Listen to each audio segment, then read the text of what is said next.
All right, good Monday, everybody. Welcome in to another Talking Gamecocks. We're going to discuss that old letdown, I guess, of Saturday night. The Gamecocks got beat 29-20, got ran over, ran through, ran around.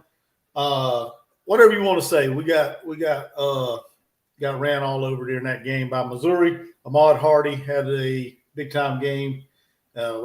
Whoever touched the ball and ran for Missouri had a big time game, really. But we're gonna talk about it. We're gonna discuss it. Got my good buddy, the Deal Maker, Gamecock Sports with the Deal Maker, right here beside me.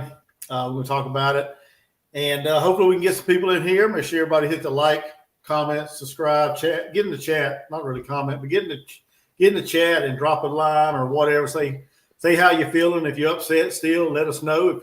If you're over, let us know as well. That'd be fine. But welcome in, Deal Maker. What's going on, man? Man, it's your world. I'm just living in it. Just glad to be on the right side of the dirt. I want to thank everybody for tuning in to our live show, our watch along on Saturday, as well as our Friday night show, and supporting your channel, my channel. And let's get into it. Let's talk about the good, the bad, and the ugly. All right. What's up, Mr. Harry? Paul, welcome in. Hey, Mr. Harry. Hey, yeah, Paul. I mean, like I said in the intro, man, Ahmad Hardy had a big time night. He ran, like I said, through us, around us, by us, over us. We had him stopped at the goal line, or we thought we did. And he landed back on his feet, spun around, and walked it in the dang end zone. And it was that night, just that type of night for the Gamecocks. The defense was out of position, it seemed like. Even in when they were in position, he's not a back that just goes down on first contact. He's a hard runner, and it proved Saturday night. Like I said, I don't even want to know how many yards after contact he had, because we didn't hit him very often in the backfield. No, he was usually through the line by the time we touched him, and like I said, it took some some collective effort to bring him down. I mean, he wasn't going down on first contact, and like Mr. Harry said, he's a good running back. Yeah, he was. Coming from Louisiana Monroe, so I mean, how did he not get an SEC offer or a Power 4 offer? I have no idea. Maybe it was grades. Maybe he just didn't hit the recruiting or not the recruiting circuit, but the camps, where you get evaluated and get, your big star ratings and things like that. I don't know. I haven't done any research on the young man, but I'll be willing to bet it was probably grades. Yeah. But I have to actually applaud Drink, because he has found these diamonds in the rough. I mean, Beamer has too. Yeah. Don't get me wrong. But it seems like every year he pops up with somebody new. Yeah, it seems like every year he finds him a running back, whether him, Schrader, whoever. You plug in place, and they seem to have some success there. They seem to have some success there at Missouri. But I mean, that was just a bad night on defense. We couldn't get any stops. I think their third down completion percentage was like about 54%. Yeah. So we couldn't get off the field. They ate up the clock, about 35 minutes of clock. So when you can't win the time of possession, you have the type of penalties we had on both sides of the ball. When you can't tackle, you let the guy run all over you. And whenever he wasn't doing it, Probula was doing it, and then his counterpart, I can't remember the guy's name now. But anyway, he was running all over us as well. I had his name, but I can't remember what it was. Who does that starting running back remind you of the most? Oh, man. He reminds me of Darren McFadden. Yeah, he's a big hoss, man. He's a big guy to bring down. Darren McFadden was too. Yeah. But yeah, they had like 285 yards of rushing. So And don't, I mean, we, like you said in your video today, everybody go check out Dealmaker's video he put out this evening, talking about something we're going to get into here in a little bit. But go check it out.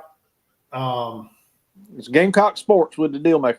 Yeah, Gamecock Sports with Dealmaker. Go check his channel out, subscribe, like all that good stuff. But like he said, we were in this game. We did things through the air offensively, not on the ground. Not on the ground. We couldn't buy a yard. But we did some good things through the air. Lenore's had over 300 yards passing and two touchdowns. Yeah, two touchdowns, going to score 20 points. So we did some good things. There's some throws that I know Lenore's would like to have back. I know there's some plays. I know there's some plays that the offense would like to have back. I will say this, and I'm sorry to interrupt you, but you're talking about plays you want to have back. Here's the way I look at it. If you can choose, let's just say 5 plays you want to have back, right? Then divide that by 2. So that's 2.5 plays. Take the half off of it. There's 2 plays you really, really want to have back. I think we all know what those 2 plays are. Yeah. I know at least one, the Mazio, where he didn't put enough air in the ball, and Mazio couldn't get to it. That was a sure 6 points. And there was a key, I think it was a key 3rd down late in the game when he was scrambling and he couldn't hit the guy over the middle. Yeah. So that's my 2. And there is one that he threw out the back of the end zone. That could be the 3rd one. But, yeah, I think you and I detected the same 2. Yeah. So that's 2 of them, of probably a few. There's a couple more that I would like to have back as well. When we got down to the goal line, 1st and goal, and let's just call it what it was. It was a piss poor block by the running back off the right side. Yep. Didn't even look like there was no effort to it. Nope. To be honest with you, and I looked at. I've several people put that on Twitter, X, whatever, and I've looked at it over and over and over. I still think he had time to get rid of that ball and sell it out of bounds somewhere, or that receiver that was running towards the front pylon that curled off to the front pylon. I still think he had a chance to throw it there. I don't know if he just didn't see it or what, but that was the mistake that I think. I know Lenore would probably like to have that back and just sell that out the back of the end zone to have another down right there by the goal line instead of having a 13-yard sack and then a holding penalty or something like that that backed us up more. Yes, it was just disastrous, man. One shot in the foot every time, man, over and over and over. Well, so, I want to rant on that for a minute, if you don't mind. Here's the thing, man. I'm just being as honest as I can be. It's one thing we all know that are woes at offensive line, right? We all know that. I mean, that's just blatantly obvious.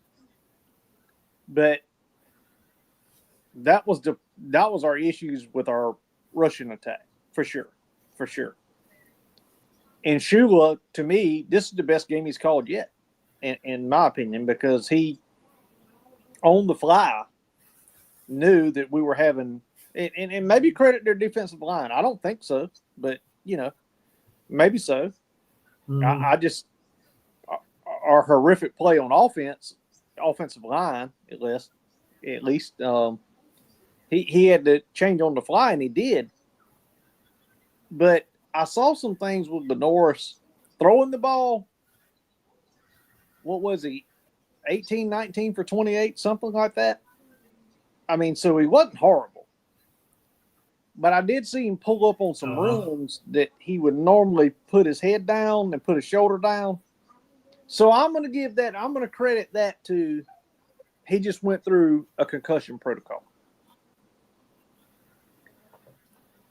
On top of everything. Norris was 18. He was 18 and 28. Okay, so I was close. Yeah. So what frustrates me, and damn how good that running back he is, or the backup running back, or the flipping quarterback, okay? Why could we not tackle, man? Why could that is, we all know we don't have an offensive blocking scheme. We all know that. So that's to be expected. Yeah. But we couldn't freaking tackle. Where the hell did that come from? Yeah, I don't know, man. Fundamentals, I guess, or lack thereof. I don't know. It has reared its ugly head this season, man. I mean, if you think about it, they were missing tackles in the first game, so it's not like it's just started like this game or last game. I think it started at the beginning of the year. But at halftime, on our fan reaction, I told you I didn't know what the yards were. I asked you, and you told me, well, Jordan, they got X amount of running yards. I said, well, that's all they got to do for the rest of the game. Just rush the ball, they'll win the game. And that's what they did. That's all they had to do. And then Drinkowitz said that. Yeah. I think he told – I watched the post game. I think he told his players, we just line up and run the ball. We're going to win this game. So, and Clayton White, they should have known that's what's going to happen. Because any team that's having success, you run the ball until somebody stops you. If it's working, you hit the nail on the damn head right there. When you can run the ball, you don't stop till somebody stops you. Exactly. That's common sense. If somebody can't stop you, keep doing it over and over and over and over until they stop you. And I think, now I might hurt some feelings here, and that's fine. But like the Ole Misses of the world, the Tennessees of the world that, live and die by those big plays, man, it all goes back to the ground. I mean, we saw Georgia absolutely a game that they should not have won. Let's just be honest about it. They ground and pounded it. And guess what? In this league, if you can do that, you're going to damn win. Yeah. At the end, if you take care of the ball and you ground and pound, you're going to win the damn game. Yeah. What's up, Michael Lynn? He got a host of comments here. The one I wanted to talk about, he says Sellers is at the point where he don't know if he should run, pass, or just throw it away. And that's what I was thinking about whenever I talked about that first and goal at the 2. I wonder if he's still going back to what Shula wants him to do, like go through his progressions, sit in the pocket, and then not bust out and try to run. You know what I'm saying? I wonder if that's what he's doing, waiting on him to play to develop. But he doesn't have time to, Chuck. Yeah, no. So he backed up 13 yards? Yeah, I mean, I don't give a damn. And that's why I get so damn pissed off with everybody calling for Chula's job and calling for his head. First of all, how in the hell do you call a game, even with a great quarterback, which we have? How do you call a game and your quarterback's got less than 3 damn seconds to throw the ball? But this is nothing new. That's what bothers me the most. Mm-hmm. That's what really pisses me off and irks my skin. Yeah. This is a 4 or 5 year ongoing thing. Hell, Spencer Rattler can drop dimes like better than anybody. Shit, he's doing it.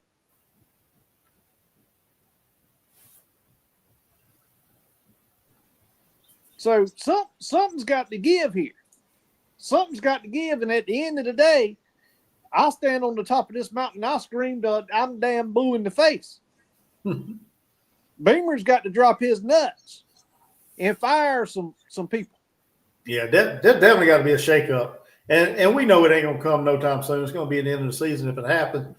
But is he going to do that, though? Will he make that call? I think here's the deal. Here's the deal. The scary part about it. I'm not going to holler out where you work at, but I'm just going to bring your workplace up, okay? You get paid damn good money to do what you do. Well, if you don't perform, you'll get written up, right? You'll get talked to and written up. Well, you're supposed to, yeah. About the second time that happens, it's going to get pretty serious. Then, by the third time, deuces, you're gone. Yeah. These cats are making on average, these position coaches, $350,000 a year. And they're allowed, about like a weatherman or a politician, just to continue to do their job over and over again and not no results from it. This is bullshit.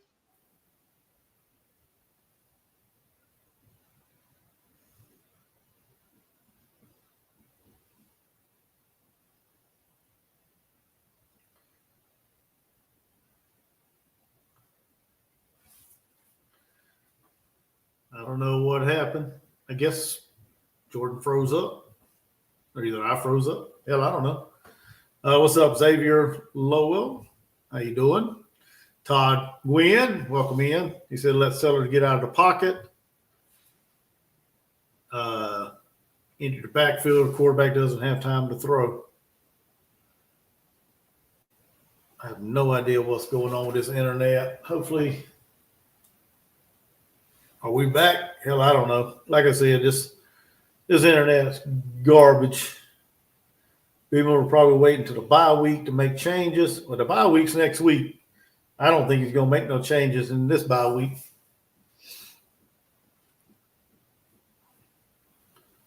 Maybe I should get rid of, let's see here, get rid of the stats stuff. See if that helps. You're good, Chuck, not Jordan. So Jordan must have dropped off or something. Must have froze up. I guess he'll be. Yep, he kicked him out. Maybe he'll come back in. We'll get into that, Big Barney Ross. No, probably not tonight. I don't know. We may discuss it. We may get to that a little bit. There he is. You all right? You back? Yeah, you froze up. I don't know what happened, but I was on a rant. Yeah, you froze up too, and then you went off. So, all right. My point is, if Beamer don't start making changes, we have a new athletic director. Okay. And he's a young guy, and he's in the SEC, and everybody knows that's the league you want to be in. That or the Big Ten, right? Yep. So, if he continues to allow this, and this new young athletic director, Jeremiah Donati, do you think he's going to put up with this bullshit? Because I don't think he is. No. I truly don't think he is, because he wants to make a name for himself. Yeah.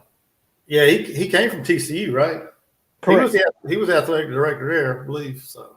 Yeah, I just – you know, this is what I'm tired of. Is as much as I love Beamer and as much money as he's brought in this program, and I'll support the hell out of him. Okay, I do. I really, really do. But at the end of the day, man, this is a results-driven business. Well, and you know, every business is. But normally it's financially, but obviously results or wins brings finances. So it's all about the damn same. You know what I mean? It's all about the damn same. We laid a damn egg. We laid an egg. We all knew our offensive line couldn't block.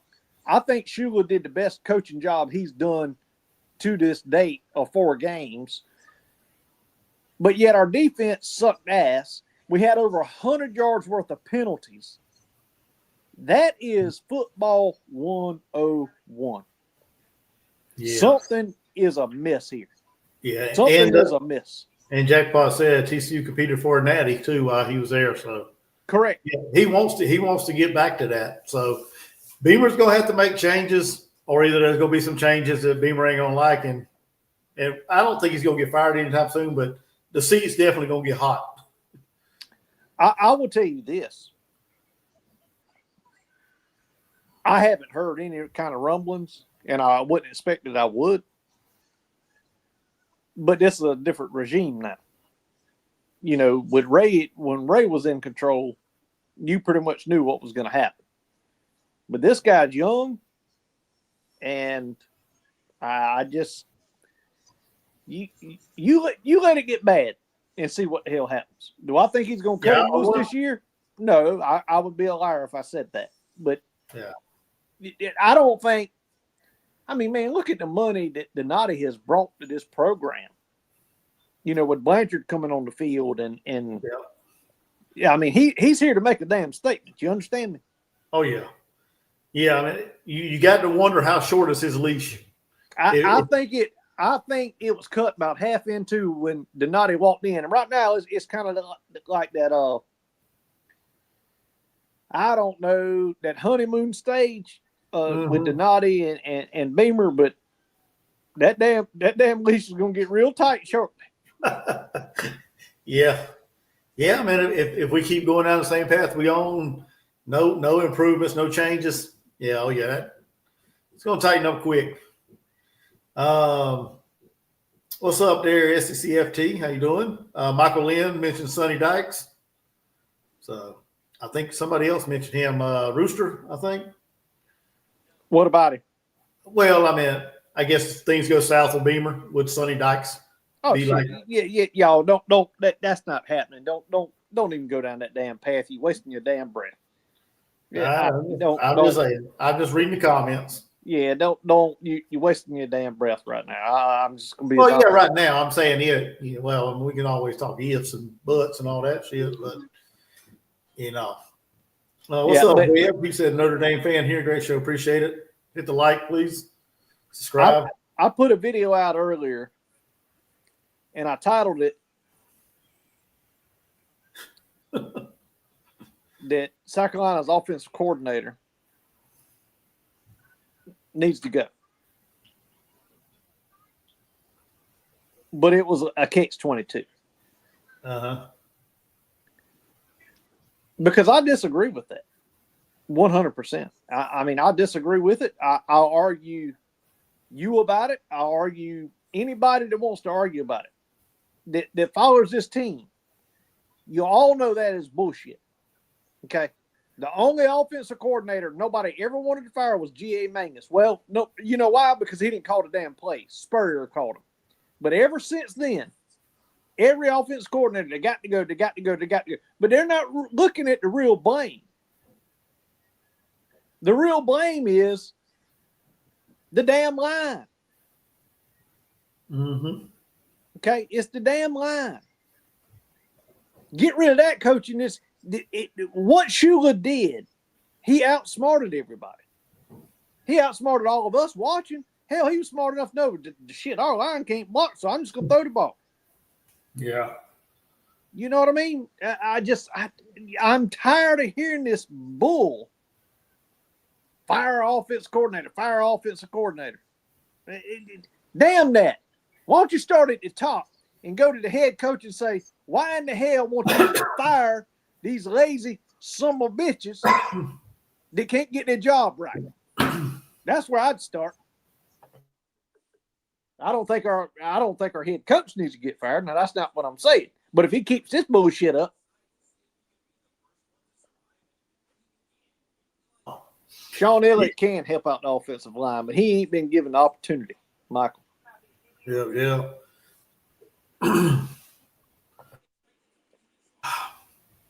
Paul Lemon wants to know if Joyce is staying. Do you think Joyce stays as starting kicker? He's a redshirt senior. He's a walk-on, so I don't know. I think that's the least of our problems right now as a kicker. Yeah, we got bigger fish to fry, Bo, but we can't. I appreciate your comment, your question. I mean, kickers. I mean, I think we got some competent ones on staff already on the roster with Mason Love and Max Kelly and all them guys. I think we okay on kickers. I mean, we got a lot bigger issues. Without like Jack being able to, said, nobody's blocking. Without being able to run the damn ball, and then our defense not being able to tackle. I saw one play. I saw every play, but I mean, I saw one play in particular. That running back had literally arms around him by 5 players on South Carolina's defense. I never thought that was going to be an issue this year. Never thought that our defense would be an issue. But hell, and the sad part is, here's the sad part. Again, everybody blames Shula. Shula and Lenore Sellers was the reason why we were in the game at the fourth quarter. because everything else had fallen apart. Every damn thing had fallen apart. But we were still there with the opportunity to win, and everybody knows that we shouldn't have damn won. Yeah. We should have got beat by damn near 20 points. Yeah, we should have got blown out. I wonder, we lost a lot on defense. I wonder if everybody just had a lot of faith in Clayton White and the defense to overlook maybe we had some flaws back there, with some newer guys, some guys that haven't really played a whole lot. I mean, maybe we just assumed we had good players on the defensive side of the ball. Well, assuming makes an ass out of you and me, and I'm going to go ahead and tell you, coming from a salesman, I think we all got sold. Even though we knew we didn't need to be the 13th ranked team in the country, we still got sold by coach speak. Yeah. And again, that makes an ass out of all of us. That's what I'm thinking. I'm starting to think the defense wasn't as good as what we was hoping it was going to be. I think hell, Michael just brought up Dylan Stewart. I watched Dylan Stewart, unless he was hurt. Now, he could have been hurt. I don't know. I know he held his ribs at one point. The play went by him, like literally went by him, and he was walking behind it. The damn running back still running. Yeah, he was just jogging. Yeah, I think there's issues on the defensive side of the ball too. I think there's issues from top to damn bottom. Yeah. Let's see here. Mark said maybe it's time to start benching some starters on the O-line. Hey, you can bench them, but I think the coaches need to start holding them accountable. What's up, Rob? Rob Sanders. Last year's defense had some studs. Yeah, that's what I'm saying, man. I think some of the guys that left, man. I think we just assumed that we had some guys that would just step right in and keep the defense rolling, but that's not the case this year. It doesn't look like. God damn. Bubba, you all right? You got a frog in your throat tonight?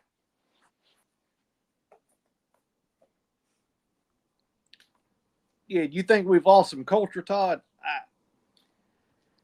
I mean, I don't know the answer to that. And Rob says Stewart's getting double teamed and running away from him.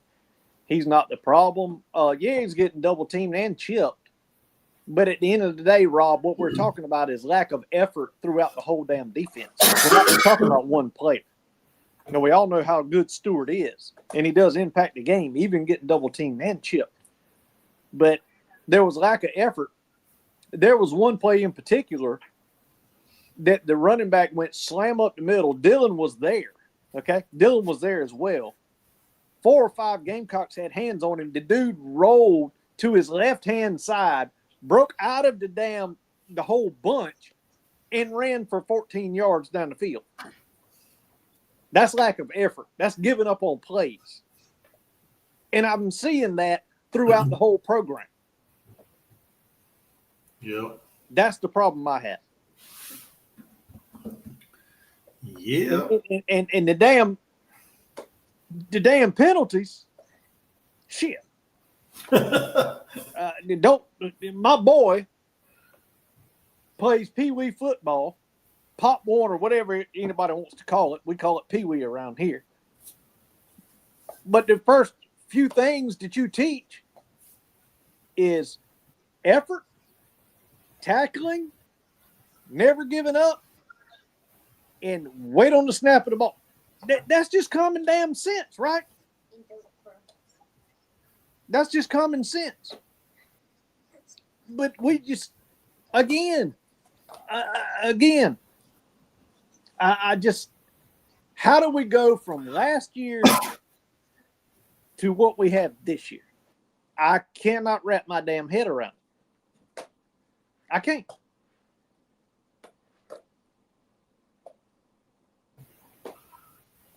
Huh. Beamer's culture built on love is bull crap. RC and have a culture built on playing football like you belong in SC. Grow a set. No, listen, Yeah. I'm not asking them to go out there and beat the shit out of somebody on the top of the head, because that would be hazing, and that's against the law. No, it ain't. If nobody don't say nothing. But at the end of the day, I'm gonna go ahead and tell you this: I sure wasn't raised by not getting the shit beat out of me. Okay, that's the reason why I'm as tough as I am. And that man right there went through the Marines. There's the reason why he's as tough as he is too. All these damn players are soft, and the damn coaches are soft.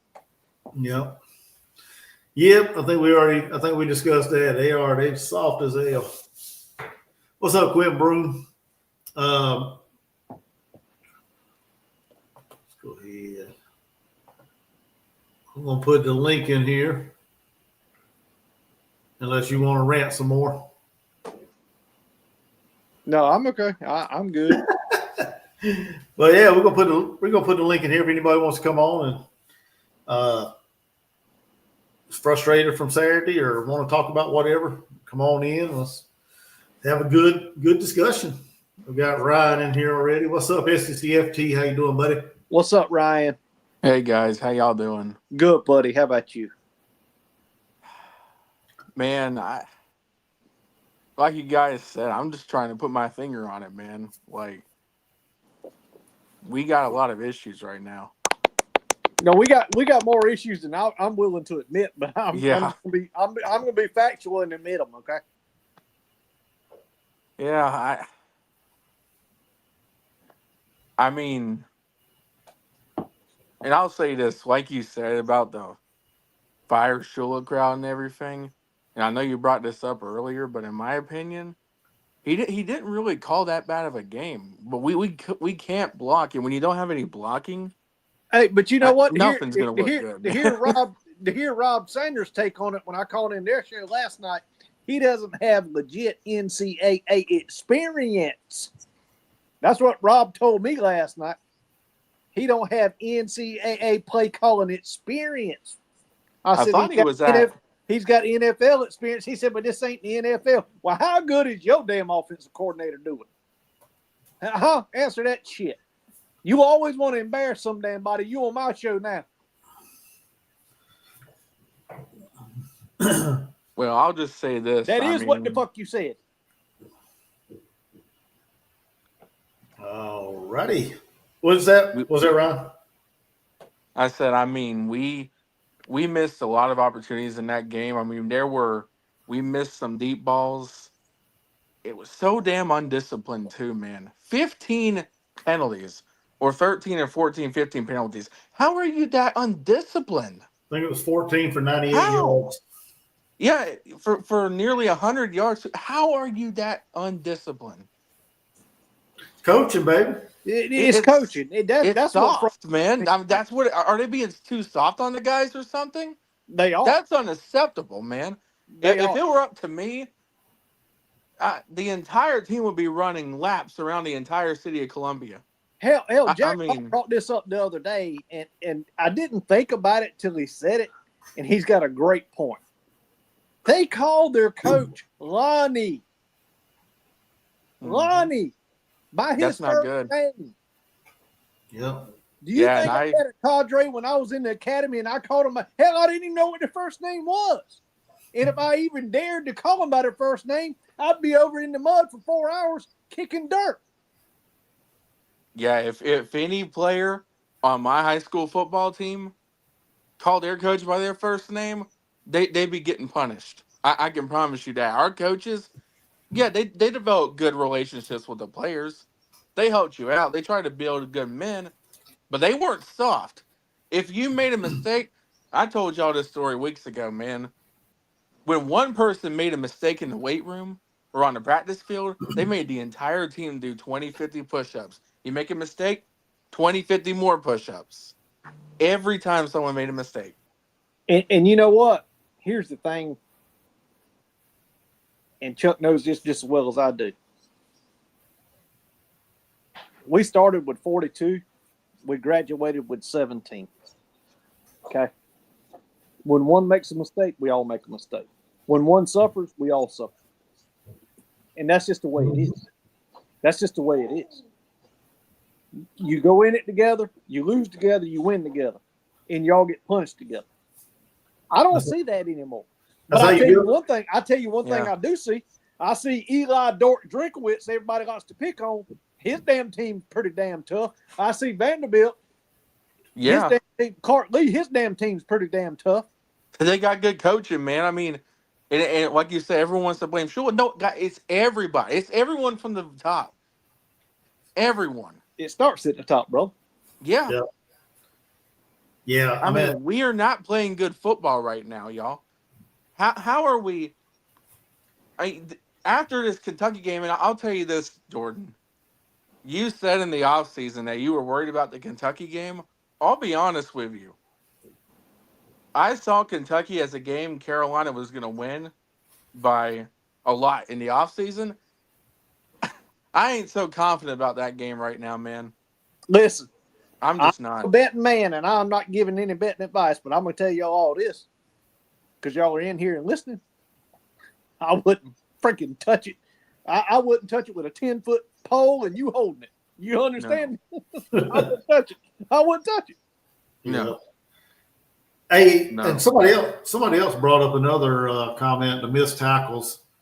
I think it was Michael.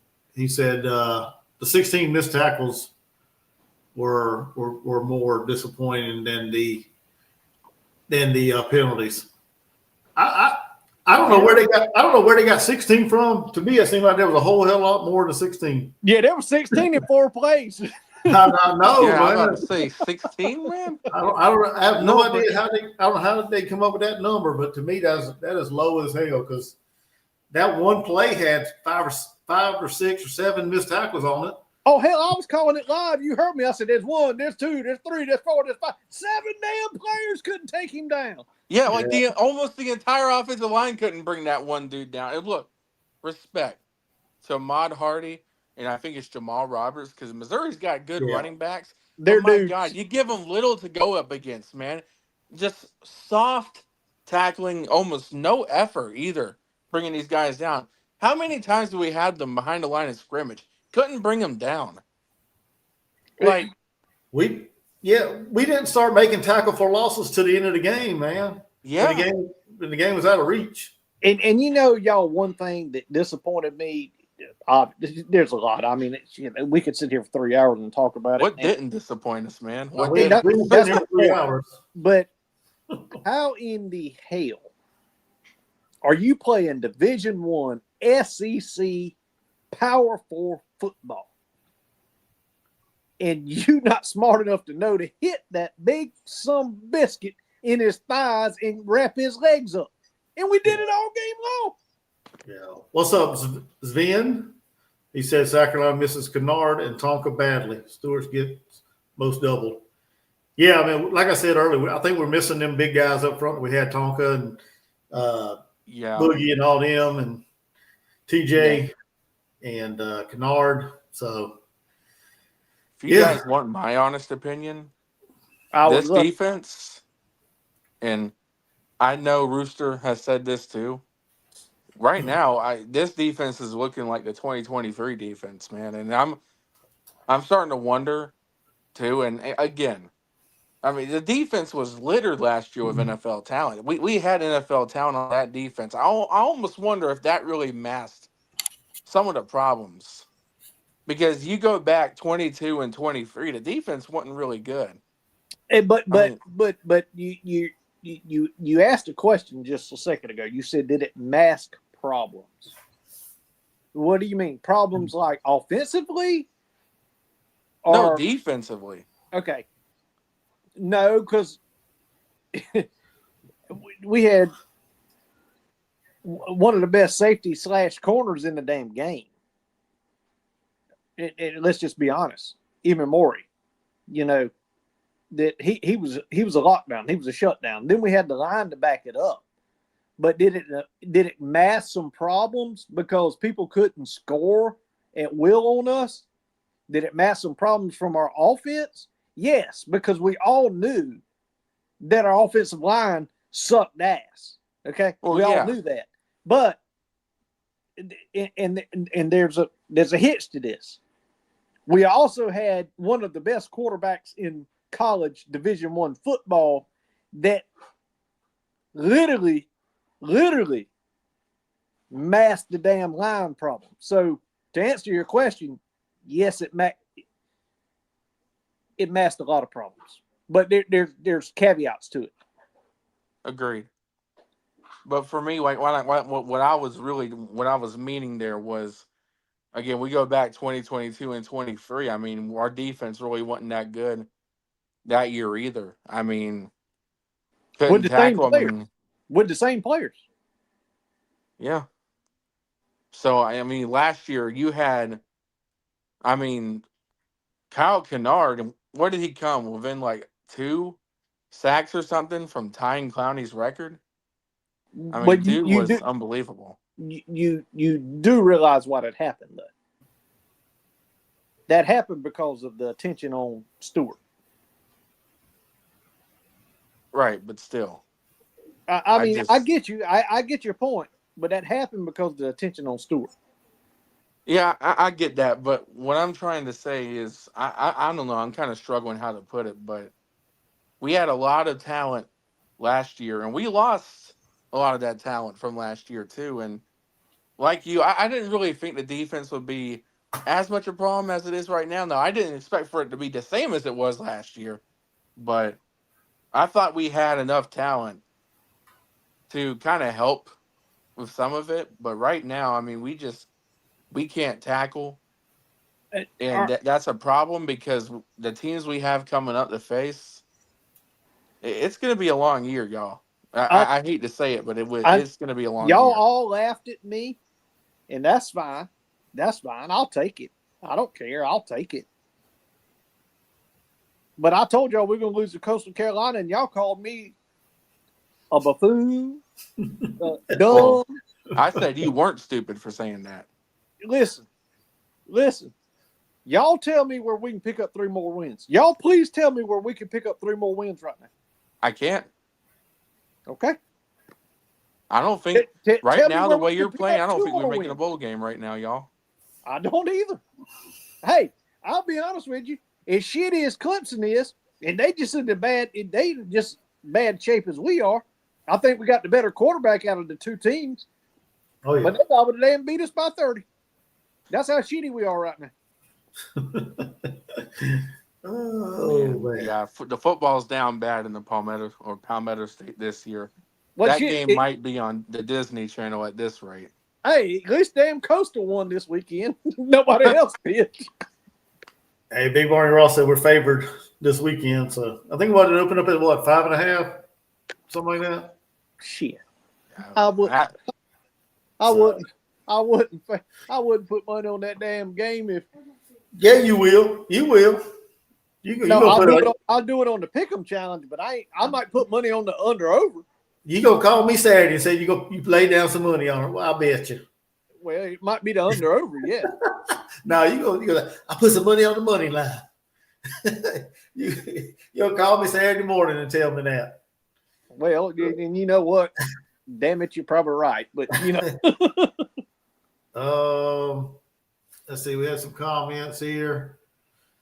Y'all go ahead and talk. Let me scroll through to see if I missed any comments. So it's as disappointed as I am.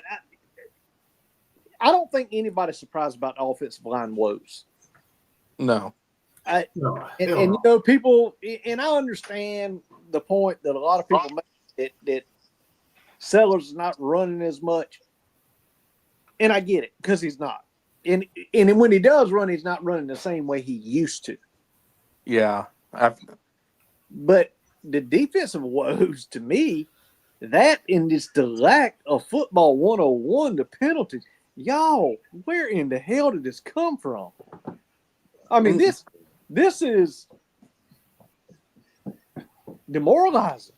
It's basic shit, man. It's horrible. I mean, we can't even do that right. Hey, Andrew said he wants to know if probably the struggling and tackling has to do because Travian Robinson's not out there. Man, here's the thing. I don't think just because one coach is not on the sideline for a game or two because of an injury, horrific, and he's doing good, he's back at home, should be back in the facilities in the next week or so. I think he's already stopped by a couple of times, I believe. He has. He's FaceTimed a lot. But at the end of the day, they didn't learn that shit last week or 3 weeks ago. This problem just didn't start. Okay. It just reared its ugly head. Right. You know what I mean? Big Barty Ross going to put money on the under. I want to. I like that. I actually like that. Because we can only score 20 points. So, yeah, that damn under looks damn good right now. I like it. What is Y'all it? remember the 2023 Kentucky game when that was a 17-14 ball game? Don't be surprised if it's that ugly again, y'all. Yeah. What is the over-under right now? The last time I looked at it was like 36. Oh, hell yeah. 20 to 16, that. baby. 20 to 17. There you go. Take the under. Shit. Or no, 20 to 14. There you go. Take the under. Yeah. Because we ain't going to score more than 20 points. The flags just cannot be redder right now, y'all. Something is wrong with this football team, and every single one of us knows the problem with this offensive line, but to me too, like I said, like it just seems like there's no effort with the tackling. You're playing undisciplined football. You're doing so many stuff to shoot yourself in the foot right now. You tell me what games we're gonna win this season playing like that. This weekend, and I agree, some people think Carolina should win that game. It ain't no guarantee. Nah. It ain't no guarantee. You got LSU coming up. You got Oklahoma coming up. You got Alabama, Ole Miss, A&M, Coastal, and Clemson. How many of those games do you think we can realistically win playing the way we are? And I don't think a lot of these are easily fixable either. I hate to say that, but I don't. Yeah. Something's what's wrong. up, Spin? How you doing? It's everything. Spin, Good morning, guys. What you got, buddy? What's up, Good Spin? morning. By the way, you don't know me. I'm from Germany. Some people in the chat know me. Let me tell you something. You are nowhere near bottom. You don't even know what it is. I'm a Mississippi State fan. Do you know what it means to lose your head coach and 65 players of your actual roster? Yeah, you lost your head coach to a heart attack. Yeah, and 65 players. And 28 of them were drafted. And let me tell you something. South Carolina made 2 mistakes. And it's on Shane Beamer. Shane Beamer is a good coach, and he will learn from it. He is. He's a very good coach, but every coach makes mistakes. Kirby, Levy, Beamer, everyone.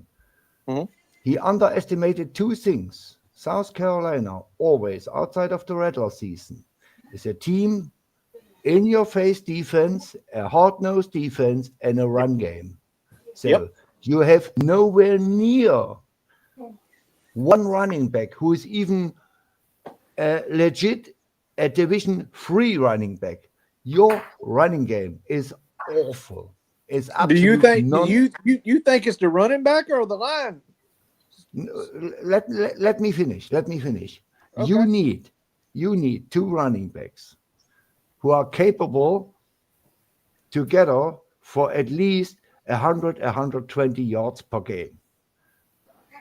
And give Sellers not so much. Sellers has to run the ball. If you have to run the ball, it's Sellers. So, and over time, he takes too many hits. He is not Superman. And everybody knows Sellers is one of the most athletic quarterbacks. But the guy is not Shapen, and he's not John Mattia, who can throw the ball 50 yards downfield 10 times and hits the target 8 times. He's not a good thrower. Everybody knows that. He's a really good quarterback, and he can learn.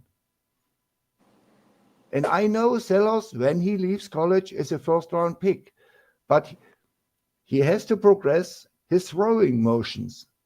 And you saw it. So, and the second thing what Beamer missed is You lost Tonka Hemingway, you lost Kyle Kennard, and 2-3 other key pieces on this defense. So, and Stewart is always doubled or triple teamed. So, and he can't think do alone. This defense is sin. It's not like last year. And South Carolina is not a powerhouse. South Carolina is the same team as Mississippi State 5 years ago. You win 7 games, 8 games. Some season, like last year, you win 9 or 10 and you sniff on something. So, but you are not a powerhouse. So Sven, we have to think other. Let me tell you this. I agree with almost, I would say 95% of what you're saying. But I want you to understand, and I'm sure you know this as well. We ain't never been a great team. We've been a good team at times. Yeah, like Mississippi State. But we've never been we a great never won the championship. No. I mean, we won ACC title, but that was so damn long ago. Who gives a shit? we won SEC title. Okay. Yeah. But we've never been a great team. But when you go from winning 9 games, and you know, if you follow football, you know this. We should have been a 10-win team last year. Okay, a 10-win team. You got robbed. Yeah, in the LSU game. That's right. But honestly, could have been 11. But at the end of the day, how do you go from that to over 100 yards in penalties? That is lack of fundamental football coaching. Yeah, but the problem is Shane Beamer can't go to these kids nowadays and say and can yell at them. It's impossible. And you know why? There's a transfer portal and there are no rules. I give you an example. Kirby Smart and UGA was used to have 70 blue chip players, 4 and 5 stars. Mm-hmm. Everybody knows that. The same with Alabama. So their third string linebacker was a 5-star or a highly rated 4-star. And Kirby yelled at them at every practice. If he does it now, the linebacker, if he's a third stringer and a highly ranked 4-star, he says, "Hey, coach, are you nuts? I'm out of here. I go to South Carolina or to Mississippi State or to Florida." And I mean, I get what you're saying. I get what you're saying, and I've said this numerous times, and not trying to cut you off, but these days, this generation is too damn soft. Is that what you just come straight out and say that? That's what it is. Of course, right? Of course. And we need rules. The schools can't hold these kids accountable. I mean, Arch Manning makes $8.7 million for the regular season, not for playoffs. That's extra.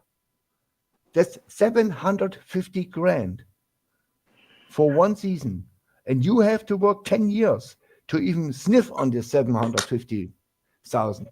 You know, and nobody holds these kids accountable. No Sarkisian, no Texas school. Nobody can hold these kids accountable. We need a collective bargaining agreement, and we have to hold these kids accountable. And if this takes place, we will see better football. Well, the system is broken. Everybody's making money off of it. Yeah, but it will not last long. Making money. The damn programs are making money. The politicians are making money. If you follow the money in this world, you'll find out where the damn problems are at. Yeah. I don't live in the USA. I live in Germany. And we have other problems here. But the problem is the NCAA has absolutely, as roof organization over all college sports, the NCAA has no power. They want to sue in Tennessee, and the governor, or what it was, or and a lady from Tennessee said, "Fuck you, NCAA, I sue you, and I make my own laws." And they lost. Nico Pavia goes to the NCAA and says, "I played in Chicago, I want an extra year." and he sues them and wins. They have absolutely no power. They have none. I don't even know why they damn exist. And I tell you, 15 years ago, this was unthinkable. Yeah. And this is the reason we lost Nick Saban. No, That's exactly why nobody believes Nick Saban was tired of coaching his kids. This is No, his he wasn't life. tired. He loves his job. And Dabo is the same. Dabo is out of Clemson. I can guarantee you that. And he will go and coach high school. Maybe. Well, I first mean, of all, he he don't need no damn money, and he's done it his Dabo way. don't need money. He has No, enough. He has and he's more done than it enough. his way, and his way is now proven that it doesn't work. But you know what? We've done it the other way, and that shit don't work either. No, Yeah. no. I mean, I watch college football since 2013. My son went to state, and my dad-in-law was in the Air Force, and he's from Tupelo, Mississippi. And he said, "Grandson, you are going nowhere to college. You are going to Mississippi State, where you belong." I was in Mississippi State. Your mom-in-law was at Mississippi State, and you are going to Mississippi State. And that's why I'm a State fan in Berlin, Germany. Congratulations, man. That Yeah. means a lot. That's a family So- tradition right there. Yeah. So, and I go. You can ask Jackpot or Rob. I was here last year. We won 2 games. We didn't win the SEC game. I showed up every week. I'm not a bandwagon fan. So, Evan, and, let I saw the. me ask you this question off the subject, if you don't mind. Yeah. You're in Germany. You're born and raised there, right? Yeah. What time in the morning y'all start drinking beer? It's different. In Bavaria, it's the south, where the Oktoberfest is in Munich. They drink to breakfast the beer. Okay, so But let's talk on a Saturday's normal, right? yeah. But there's a difference.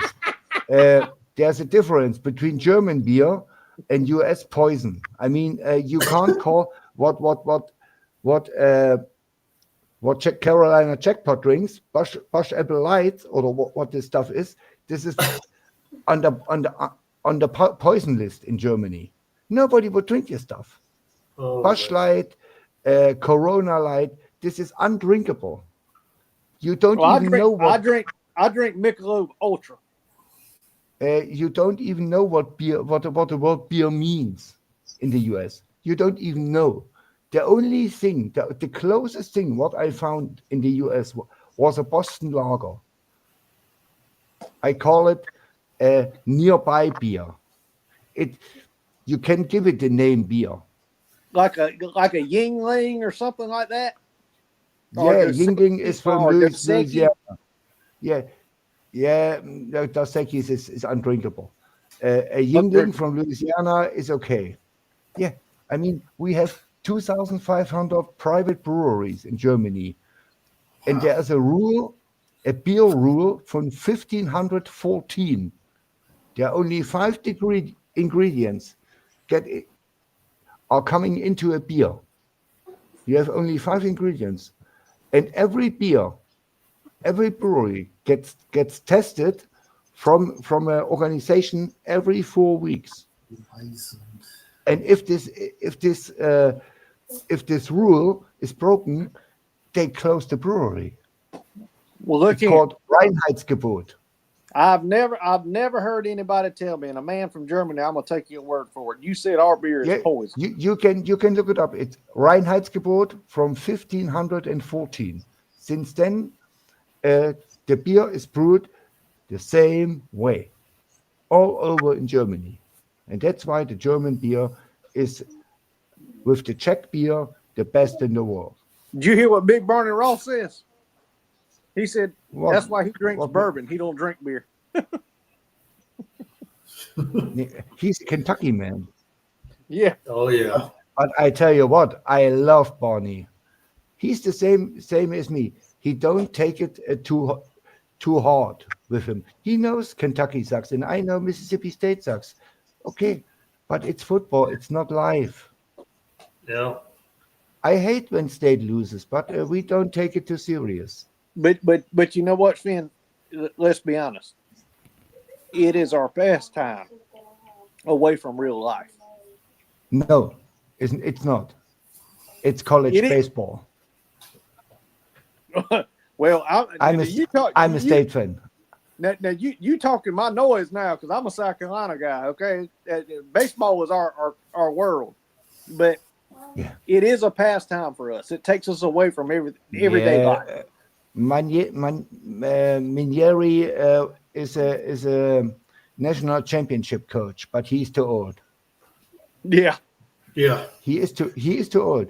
What you need is a young guy, and Manieri has to stay for 2 more years and show him the tricks. Well, the yeah. sleeves. And what You know I'm what I worried, mean? what I'm worried about is we're gonna hire a retread from damn Clemson. That's on Yeah, our I mean, staff. I That's what mean, I'm worried about. No. ain't gonna happen. I mean, no AD from South Carolina will ever hire a coach from Clemson. Ain't Hey, gonna we got happen. one on our staff, Bubba. We got one there already. Yeah. But not a Monty head Lee. coach. But not a. I mean, if I don't see that.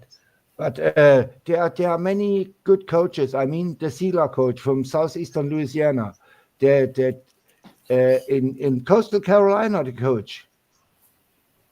I mean, South Carolina coastal is around the corner. These guys Yeah. went to the national championship. 65 miles away. Yep. Yeah, they went to Omaha, Yeah. and Yep. they gave LSU everything they needed and then some. Coastal Carolina is a top baseball program. Go to this head coach and say, okay, we pay you $2 million. Bring your ass over here to Columbus. Yep. Yep. Well, hey, appreciate you calling in there, Sven. Yeah. So, Man, thank you so much, and Yeah, we appreciate got- you. Please hit the Yeah. thumbs up and join the show. We appreciate the hell out of it. Yeah. All's fine. But don't be mad. We win and we lose. So in South Carolina ain't gonna win 6 games this year. It's a fact. No, you don't have the pieces to win 6 games. Y'all heard the man say it. Yeah, you don't have to. You simply don't have the team to win 6 games. No, we don't. You're right. Hard It's to simple. disagree with you there, man. It's simple. Keep it real. I wish you a good day. You kick me out, Chuck? oh yeah, I got you. Appreciate you. Thank you for stopping in, man. Yeah. I be in the chat. All right. Thank Thank you. Have a you. good one. Thank you, buddy. All right. Sven calling in. What's up, TRD? He's in the chat as well. Billy Cole's here. No, hell no. TRD needs to get his ass up in here. He wants to know why we don't want Monty Lee. Mike, get your ass in here. Clemson or South Carolina won't win 6. I think Clemson will win more than 6 games, or they're gonna win right there at 7. I'll They tell you gotta- this right now. If they somehow lose to UNC and Bill Belichick, I don't see how they make a bowl game. If they're that down bad, holy Lord, I don't think they're that down bad. But if they are, No, they're not. holy crap! They're not going to lose to the queer blue. I'm sorry, they're not. The what? The queer blue. They're not going to lose to them. What in the world? How do we get there? No, I don't. Because I don't think they're gonna. I don't think they're gonna lose to North Carolina either. But No. There you go. TRD's here. There he is. What's up, fellas? What's up? What's up, man? TRD? Hey, what's up, SEC? How you doing, bro? Hey man, we're both down bad right now, man. What more Dude, can we say? I'm getting my plane ticket. Well, I could drive there, but I'm getting ready for the shit bowl in November. I can't wait. Woo! Nice little spot on the Disney Channel this year. I can tell you that.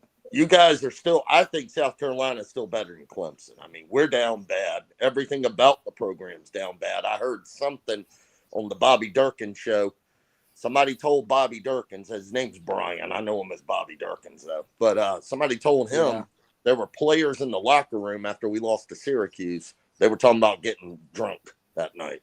So, damn. Now that is bad. Down bad. Yeah. But you know what?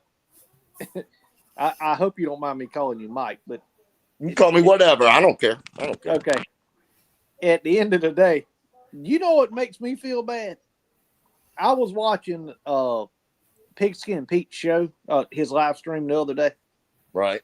And obviously the algorithm knows that we're a bunch of older males watching, because every damn 10 minutes it's an ED damn commercial. And I'm like, that is disappointing as hell. I haven't crossed that bridge yet. I hadn't either. I told my wife, I'm like, shit, I ain't that bad, Emma. She was like, no, you're still good. You're still good. No, but yeah, we got a bye week this week. I'm nervous about the bye week. They got a good offense, so there's a chance we could lose that game as well. No one beats the bye week, man. No one beats the bye week. I agree. You know who's going to beat y'all this week? Dabo Sweeney. Yeah. But I don't know about that. I don't know. The best comment I heard was last night somebody called in on Jackpot's show and said that Dabo had said a couple years ago if they started paying players, he was going to quit coaching. Yeah. By damned if he hasn't. He did. Dabo, I'm just going to be honest about my head coach. He says some stupid shit. Sometimes he has diarrhea of the mouth sometimes. Well, if he blames the fans one more time, somebody needs to snap back and say, go. Just go. Hey, well, that's something going to make $11 million a year. Mine don't make but 8, and he acts like a damn 20-year-old sometimes. Yeah, Beamer has his moments too. Fed over here in the comments telling me that Mississippi State's going to beat Tennessee this weekend. We're only like 111 against y'all. I don't know what makes you think you're going to beat us. But you know what? That's a bet I will take that Mississippi State is going to beat y'all's ass. I don't see that happening. I don't see I'll take that damn bet. I'll put $10 on it right now. You ready? We'd strong over there in North Carolina this year. That ain't happening. Is the game in Knoxville or is it? It don't matter. It don't matter. It could be in my backyard. Mr. Billy, you made a comment earlier today on one of my videos, and you said that's the funniest shit I ever heard. He just didn't miss him. He plumb missed him. Yeah, you said he plumb missed it. Yeah. I had to write that down. I wrote that down. Plumb missed it. He just didn't miss it. He plumb missed it. So. But yeah, fellas, I don't know. We'll see. There's some good games this week. Is there? What's the highlight game this week coming up? South Carolina losing to Kentucky. That ain't happening either. That ain't happening. Well, let's Bama talk about that. Georgia again, every year. Hold on now. Don't shoot the messenger. No, actually, I think Kentucky's played 3 games. You know how many yards they've given up rushing? Less than 100. Well, they also played Ole Miss, which got 200. But they've given up only 410 yards in 3 games. And I don't care who you play. You know, these were pretty legitimate teams. So, I don't know. It's like 100. It's like 140 a game. I mean, is 140 yards considered good for an offense every game? Well, if I was forced at gunpoint to bet $1,000, I don't think it's terrible. I'd have to bet against South Carolina.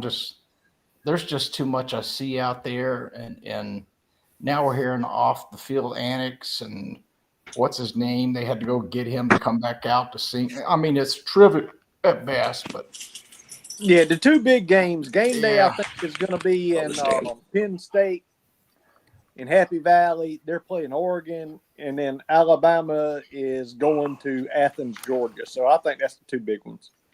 Yeah. I missed all that. I'm sorry. I said game day is going to Happy Valley. Penn State's playing Oregon, and Alabama is going to Athens against Georgia. I think that's the 2 big ones. Oh, wow. Alabama and Georgia's this weekend. Okay. You also got LSU and Ole Miss. I'll call the winner on that one right now. So, Who you got? Ole Miss. Ole Ole Miss. Miss. Yep, Yeah. Damn right. Yeah, Damn I right. agree. yeah, we agree on that one. Yeah. But, No points involved. I'm just talking about outright win. Ole Miss. Yeah.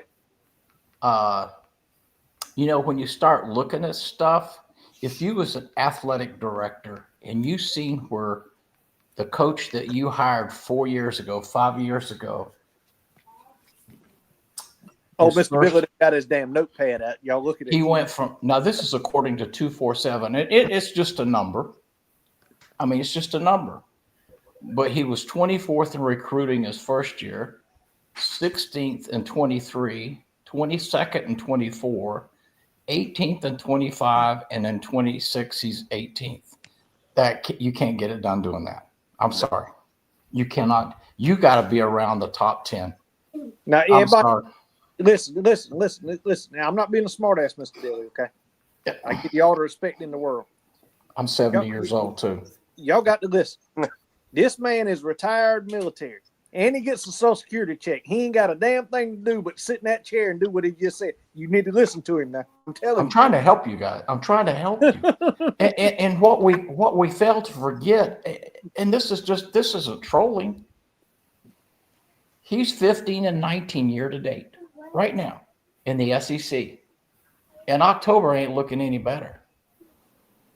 If he beats Kentucky, I don't see him winning the 4 or 5 games that's remaining at SEC games. So that's going to put him at 15, at 24 and 25. So if we're as not an going to Kentucky, Mr. Billy. We're not. well, if that's a toss-up game, and if you're thinking about firing him, go ahead and cut bait because No, Florida's going to get rid of their coach, and all these early bird gets the worm. So what are you going to be left with? No. They're firing. You can forget about that. That is not going to happen. Then this is, and let me say something too. I've been watching South Carolina football since 1974. 74. I wasn't even born yet. I know. Don't be smart. Me? Don't do that. I was a year old. But and you guys have been around. Hell, my daddy was born in '53. Shit. I think it's something in the air. Like I say, my son lives in Columbia now. He's stationed there at Shaw, but he lives in Columbia. Shaw Air Force Base. Yeah, I've been familiar. I don't know what it is. I don't know Mr. what Billy it knows is. Sumter. His daddy was in Sumter. Yep. Yes, sir. So was mine, and so is my son. I said your daddy was in Sumter, right? Yep. Yeah. We come back from Germany in '74 and got to South Carolina. I said, "Oh hell no, So I went in the Navy for a couple of years. But let's be real. You know what's got to be done. Y'all touched around it. Roosters touched around it. Jackpot's touched around it. You touched around it today. So if we're thinking about this, and the ADC's 5 years of recruiting stats, for what it's worth, you got to look at the obvious. We got a young AD that came from a place that was pretty successful, and now he's in the conference that everybody wants to be in. We all know that. Okay. No offense, Kevin. I mean, Mike. I don't know why I said Kevin. Mike. I don't want to be in. No, I do. I would like to be in the SEC too. But now he's in the SEC, so that's, in other words, that's a stepping stone to get. He's getting paid, but that's a stepping stone to get really damn paid. You know what I'm saying? Yeah. But you got to make a damn footprint when you do it. You after 4, and let me say this, and see, I feel your pain too, which I'm going to tell you something. I've been following Tennessee football since I was 8 years old. So from 63 to 2008, 1963 to 2008, we had 5 coaches, one handful. Think about this now. Since 2009 to now, you know how many we've had? Shit, I can't count. 7. Tennessee had? Yes. So I feel your pain. Who was in '63? Was that Johnny Majors? No, he was playing pro ball. I can't think of somebody, I don't know. Okay. But I looked it up. So I know what y'all going through. I've seen it, lived it. We've went through I have- 7 coaches in 15 years. Well, here's the coaches I've been through in my life. Okay, Joe Morrison, Yep. Sparky Woods, Brad Scott, Lou Holtz, Steve Spurrier, Will Muschamp, and now Shane Beamer. Trying to think who I've been through. Charlie Pell, Danny Yep. Ford, Ken Hatfield, Tommy West, Tommy Bowden, Dabo Sweeney. Yeah. I got 7 under my hat, and you named about 7, didn't you? Yeah. So Yeah, about to say. So think about that. 5 coaches in 35 years and 7 coaches in the last 15. Well, what bit Tennessee in their ass? I'm gonna be honest with you. Y'all might disagree. Philip Fulmer wasn't done.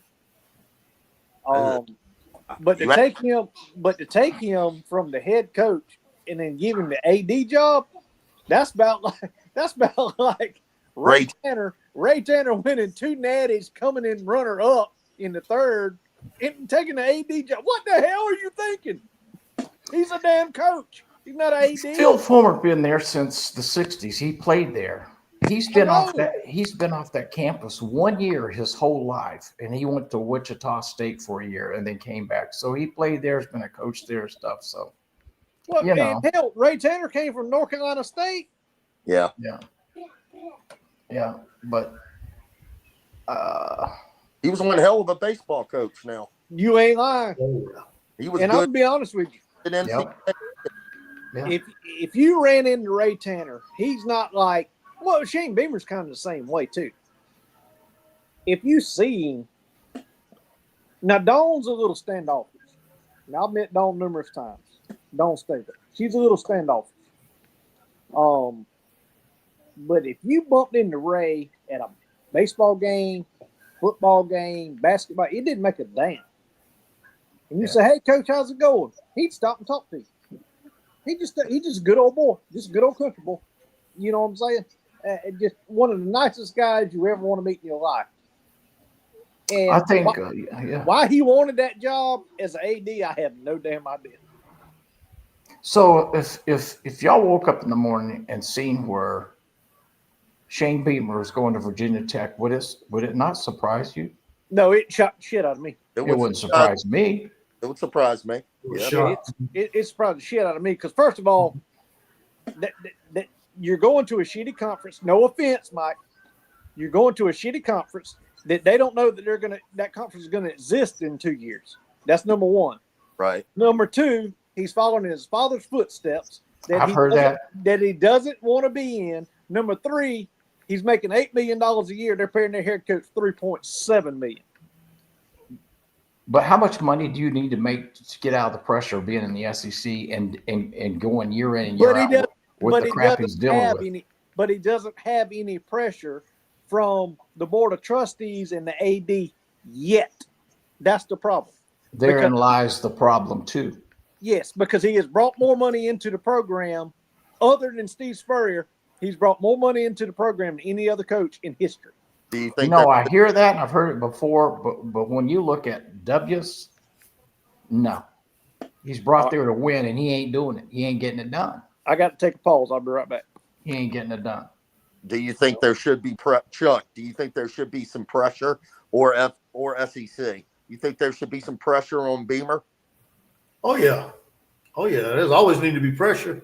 Yeah, he's got to make some changes. If you ain't got pressure, you ain't got to worry about performing. I mean, you need to hold them to the fire. Yeah. I heard somebody say something last night. I'm not going to repeat his name, but he said the only reason that Beamer's still there is the 2 wins over Clemson and the win over Tennessee in 22. Any truth to that? 9-win season. You got to remember, last year people weren't predicting South Carolina to do a whole hell of a lot. Okay, you exceeded expectations. Did. Big deal. But the fact is, he's 15-19. He's had a losing record in the SEC after 4 years, and he's got 2 losses this year. Yeah. It is what it is. Yeah. If I'm running a business in a corporation, you know, there's a saying in business, nice guys finish last. And I think he's a nice guy. I don't think he could put his foot up one of his assistant coach. I don't think he could go into Mike Shula's office, slam the door, and chew him out. I don't think he's got it in him. No. No, But I don't think do so you either. think Heupel should have some pressure on him? Now, hear me out real quick. He's turned Tennessee around, yes. Heupel has a winning record. I remember the Butch Jones days, or Butch, I'm sorry. I remember those. Hey. But it seems like he can't win the big game. He can't beat Georgia. He's had one playoff game that got blown out, and he's been there how many years? 4. I mean, And he has a winning record. do you think there's some Tennessee people saying, okay, No. done a good job. We want No. that next level. No. But you're talking Because about, he's not recruiting on the Georgia's level. That's what I'm going back to. Nobody is. That Nobody. that he's not he's just this year broken the top 10. He's in Right. the top. We got the number 1 quarterback in the nation coming. We got the number 1 wide receiver in the nation coming. We got 2. We got a 5-star and a 4-star already sitting in the quarterback room. So it's recruiting. You were number 1 with Hooker. Number 1. yeah, and y'all blew how many millions of dollars on that last damn I'm gonna leave you, whatever his name was. Well, that was a mistake. Okay, Was it all not? right, stop. That was a mistake. You're right. So let me ask you this question. Tennessee's won how many national titles?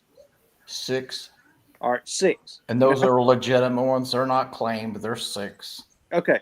And 6 national titles. and 18 SEC championships. Okay. Do you know how many SEC championships South Carolina's ever won? I know what the answer is. 0. I know. So at the end of the day, you got Clemson up there. They won 1 under was it Danny Ford, and they got 2 under Dabo, right? Yeah. Okay. So you have to think of the mentality. The mentality is way different than Tennessee, LSU, Alabama, and now Clemson. See, Dabo went on that rant the other day, but Dabo's smart enough. Dabo realized That was terrible. it was horrible. It was horrible. It sounded like a damn baby that just got his ass whipped in the yard. That's what it sounded. He keeps going back to what happened in the past. What are you doing for us now? Right. Exactly. But Mike, your mentality would not be, tell me I'm lying, 10 years ago, your mentality would not be where your expectations would not be where they are today without Dabo Swinney. Very true. Very true. Okay? We don't have those expectations. That's the difference. Hey, Eddie Black. That's the damn difference. I know. A 9-win season for you. And I'm not trolling. A 9-win season for you guys is great. It's You're really damn right. Yeah, I was about to bring that up actually. I'll take it every year. Hold on a second. Over in the comments, this guy named Bullish and Zombie Rebel says, I just don't like Shane Beamer. Y'all Gamecock folks fool us if you listen to the hater. No, it ain't just me. He's not winning. What does it take to hit over your head? He's 15-19, and it ain't looking good. I don't care. Honestly, keep Shane Beamer there. As long as he's sitting around 18th, 20th in recruiting. Billy, when you're not on camera, deep in your heart, you pull for South Carolina. Don't even I do. Oh, yeah. That's I know what you I'm. do. I do. I really do. you don't pull for him when Peckerhead starts talking about him. I can tell you that much.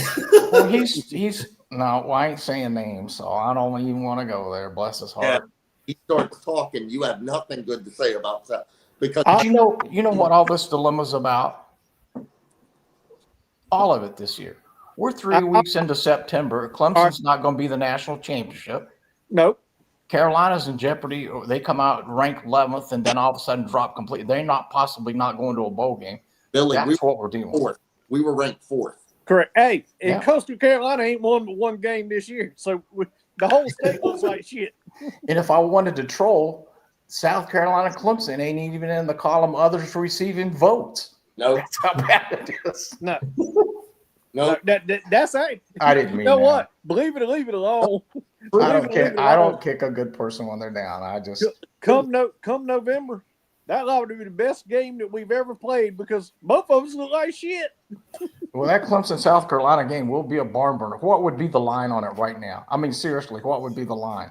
3.5. South Carolina negative 0.5.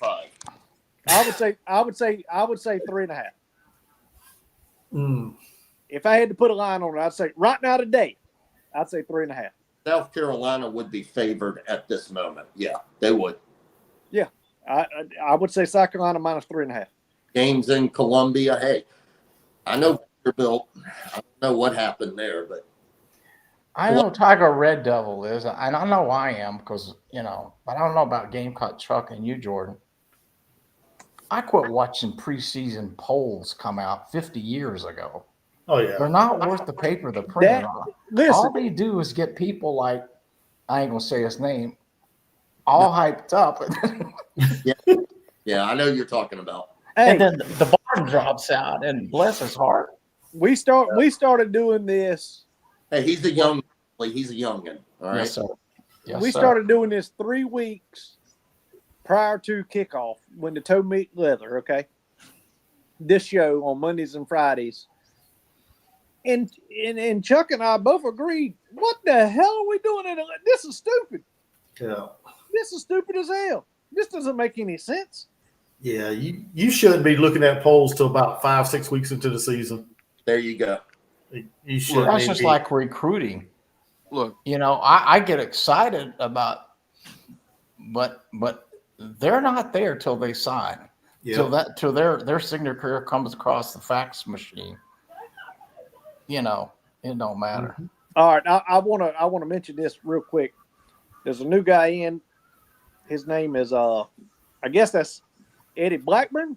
Eddie Blackburn. Eddie's a Yeah. good, Eddie's Hey a good guys, guy. greetings Eddie's from good. Conway, South Carolina, home of the Teal Nation. Welcome, my friend. I just found y'all's channel. Sorry I'm late to the dance. Been a fan for decades. We've been suffering bad. Anyway, I'll be tuning in now. Appreciate you, buddy. Thank you. Oh yeah. I wanted to meet up with Eddie. I was in Litchfield not too long ago, and he lives in that area. I just too busy. Yeah, my young son, he lives in Columbia. He lives in subdivision in the Jersey area. Nice subdivision. Nice. I'll say this about the preseason poll. Now, y'all know I'm a young Gamecock fan. I'm only 22. I'm young.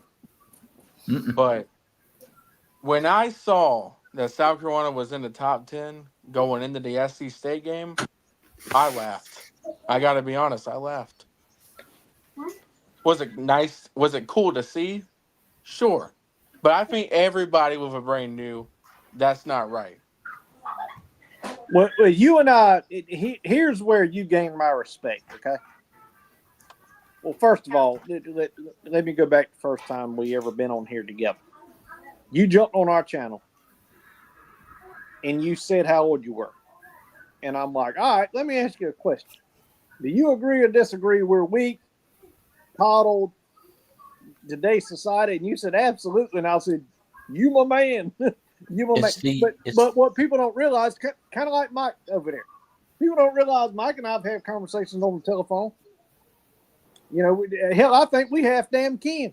His last name is what it is, and my grandma's last name, same damn thing. We might be kin. Get on a daily basis by my mom. So. Yeah, I've been told my whole life that my thinking and something is a lot like, my father's generation and everything, and it's true, but that's just because of how I was raised. This is called the "you owe me" generation. Mm-hmm. They're entitled. They think no one cares about other people in this generation. That's what pisses me off. Like, what happened to the humanity, man? I don't want to go on a tirade. No, but, I grew up in a place where we look after one another, and we care for one another, and we help each other. When I was young, we had neighbors helping each other. Neighbors don't even speak to each other anymore. What the hell has happened, y'all? Remember, people knock on the door back in the 80s. People would knock on our door. Hey, I was in the neighborhood, and we'd have company. That doesn't happen. Hey, Yeah. do y'all remember this? I know you do, Billy. I know you do. My granddaddy, it's a true story. So they came around right there in Sumter, South Carolina. They came around and they had party lines, and they were going to put in permanent telephone lines. So in other words, you didn't have to share it with the two people down the road. You know what I mean? And my granddaddy said, "We don't need all that." And What my happened? grandmama, we called her Nanny. Nanny said, "Yeah, I like to have one of them." Y'all, they would when they got that thing put in, it was the funniest thing in the world. And I was a kid. Okay, I was a kid. That phone would ring, and granddaddy, because they called each other mom and dad. My granddaddy would look at my nanny, and he'd say, "You gonna answer that phone?" She says, "Well, you know who it is." He said, "Well, I ain't answering. You the one wanted to hear, and that's why it's ringing. You might as well get up and answer." She said, "Well, you know that's just Aunt," and I don't mind calling her name. That's Aunt Dorothy, because she calls same time every week. He said, "Well, you just gonna let it ring? Because if you're gonna let it ring, I'll throw it in the yard." You know what I'm saying? I mean, it's just come a long ways, man. A long ways. Especially out in the country. A lot of country folk didn't even have telephones. They didn't want them. No, Yeah. listen. I can remember verbatim. We had a train track that ran right through the middle of our farm, right there on the Sumter County, Clarendon County line, 521 Boots Branch Road. But when a car came down the road, depending on the time of the day, you didn't have to pick your head up and look because you knew who it was. Yeah. You know what I mean? You knew who was coming down the road. Yeah. Yeah. My granddaddy told me a story where, he driving down a highway and stuff, and people would actually wave to each other. Yeah. Hell yeah. And even say hello to one another as they were driving by. And I just you don't see that connection anymore, and You don't. that's sad, honestly. You The see first vehicle I ever drove in my life, well, actually, the first thing I ever drove in my life was a tractor. But the first vehicle I ever drove was a Ford F-100 3-speed on the column, pulling two tobacco drags behind me. And I was about 12 years old. I had to stand up in the floor to hit the clutch to shift it, okay, to pull it to the barn. Wow. Listen, when somebody passed you, they threw their hand out the window. "How you doing?" You know, like it was nothing. Like it was nothing. And deal maker, something that kind of really, well, I shouldn't say kind of, what really gets under my skin when I see younger Gamecock fans try to take dump on the older generation of Gamecock fans, that pisses me off. Well, they tried every day, and and here's the problem: the younger generation is hollering, and I made a video about this just today. I hope y'all go check it out. But everybody's hollering for Mike Shula to get fired. Well, Mike Shula just called the best game he's had in his 4-game tenure.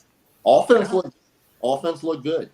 They did. Yeah, I mean, I Our- like how Our passing game looked good. he knew he had to throw the ball because we can't run it. But, for the younger generation to crap on Carolina fans, the older generation who have been through far more, we didn't have to go through 0-11. If you don't know what that's like, then shut your mouth. No offense. Let me tell you real quick. Yesterday, or was it Saturday? Yeah, yesterday I was up in Hardee's here. I live in Cleveland, Tennessee, on the North Carolina Georgia border out. Anyway, these 5 or 6 guys, young guys, late teens, early 20s, was on a church revival in the next county over where I'm from. They was up in the mountains. And they sat down and they had some Alabama stuff on. I said, "Oh, Alabama guy." They said, "We okay here, sir?" I said, "You're fine." I said, "Heupel owned you 2 out of 3 years. It's fine." and and they started laughing. These young guys, the youngest one was born oldest one was born in 2003 and 2004. The 6 or 7 of them, listen to this, they did not realize Alabama had bad years. Oh my God. And I told them, I said, "You don't know about the Mike years?" They said, "The Mike years." There were 3 Mikes. There were 3 of them. I told you today, Mike Shula, Mike Price, and Mike DeBose. Go Yep. look them up. Bandwagon fans don't know that. Hey, and when Yeah. Saban got there, they wasn't good either. Louisiana Monroe beat them. Yeah, I mean, when But- Saban got there, hell, they First wasn't year. good. Yeah. They wasn't good those for Yeah. a few years. But these young men did not know. They did not know Alabama had bad years. You know what? It's funny you say that. I'm sitting here thinking back, just back in the heyday, and you're talking about they were born in the 2000s. Hell, I'm old enough to be their daddy. You old enough to be their damn granddaddy. But no offense, Mr. Bill. No. I Offense. got you, bro. I got you. But do they remember when Nebraska was a hell of a team? Ooh, Do Oklahoma. they remember when Oklahoma was a hell of? Do they remember that most national championships ran through the state of Florida? Yeah. You know what I mean? Well, I lived in Gainesville from 87 till 91, so I was there. I seen You were there. but Alabama used to be that was a third week in October used to be a W on our schedule. That was the Danny Wolfle days, wasn't it? Yep, I was there. Galen Hall was the head coach.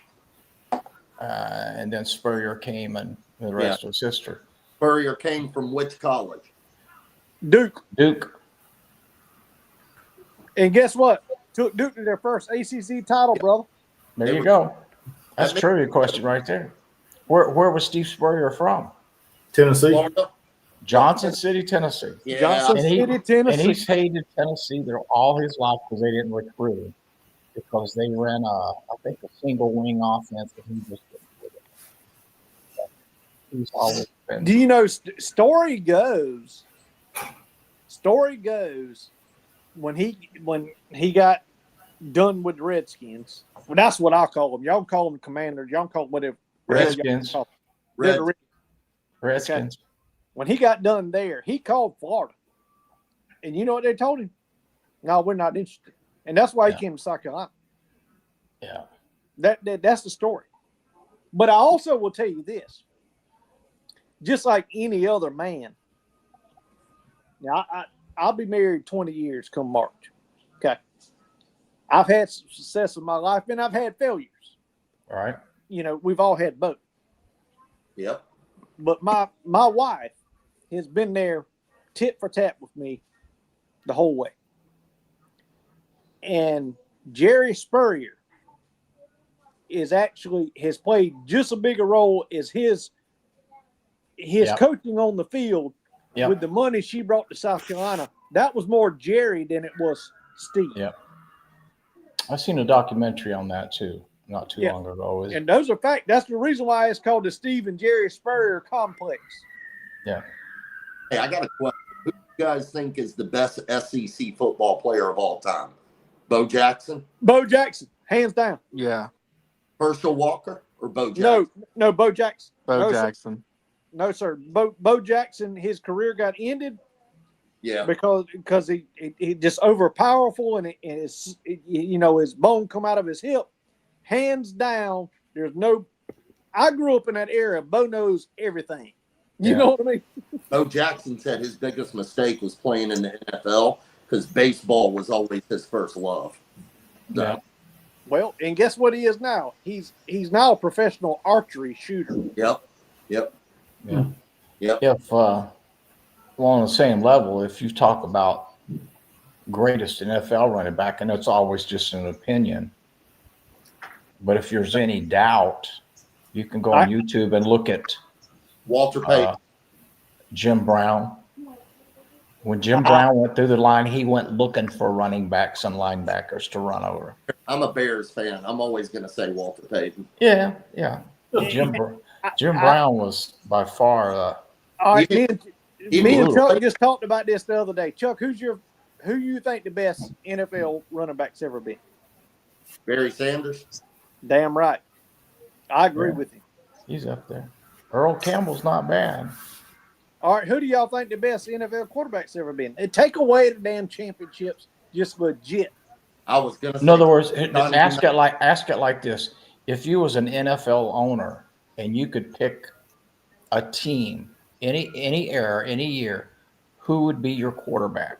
Ask it like that. Okay. Oh, wow. Probably Johnny Unitas. Nope, not me. You going to say Joe Montana? Nope. I said take away all the championships. Take the championship. In other words, if you was going to pick a quarterback in a pickup game right now, and you could pick any quarterback you wanted, who would you want? I'm going with Elway. Nope. Damn, that's a hard one, man. That's hard. Hey, you mentioned the name a minute ago. You said Jim. Well, I might as well say it. Jim Kelly. Yeah. Yeah. Never won shit, but he was always there, but he never could win the big one. And the Miami quarterback. Dan Marino. There you go. Yeah, Jim Kelly was badass, though. I'll take Joe Theismann. Y'all remember the guy? Yeah, Joe was good. I don't know if he's dead or not. But do y'all remember the guy named Thurman Thomas? Yeah. Running back for the Bills. God almighty, he was badass. That whole team was good. They just couldn't win the Super Bowl. Yeah. Chuck, I seen Joe Theismann play in the 1970 Cotton Bowl against Texas. I was there live. He played at Notre Dame, right? Yeah, but they played Texas in the Cotton Bowl in 1970. And I seen Ara Parseghian and Darrell Royal before the game, and I seen Joe Theismann. Hey, Big Barney Ross made a good point. If the game was on the line, I'd take Joe Montana. If my life was on the line, I'd take Dan Marino. Good point. Yeah. Good night. Good night, Sven. Go to bed. Yeah, You good need night. to rest up for this weekend. All right, fellas, I'm getting off here. Yeah, me Oh, too. yeah. Hey, fellas, it's always a pleasure, man. Yeah. Nice talking to you. Good to see you, Mike. Mr. Bivens, good to thank see you. you. Ryan, TRD. thank you. Really? You Good have night, a good guys. night, buddy. Good night. Good night. Good night. You have a Thank good you. night, Billy. Yes, sir. You too. Thank y'all for having me. Spurs up Yes, to sir. our toes There are you up. go. There you go.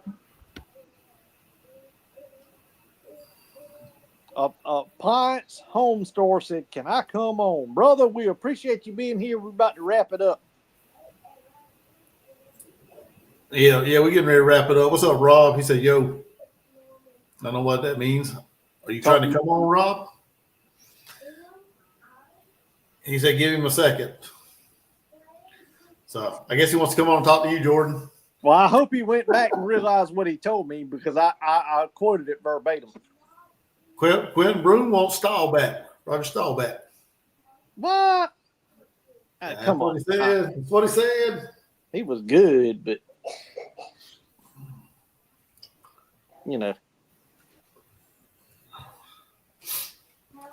Yeah. Let me put the link down here for Rob.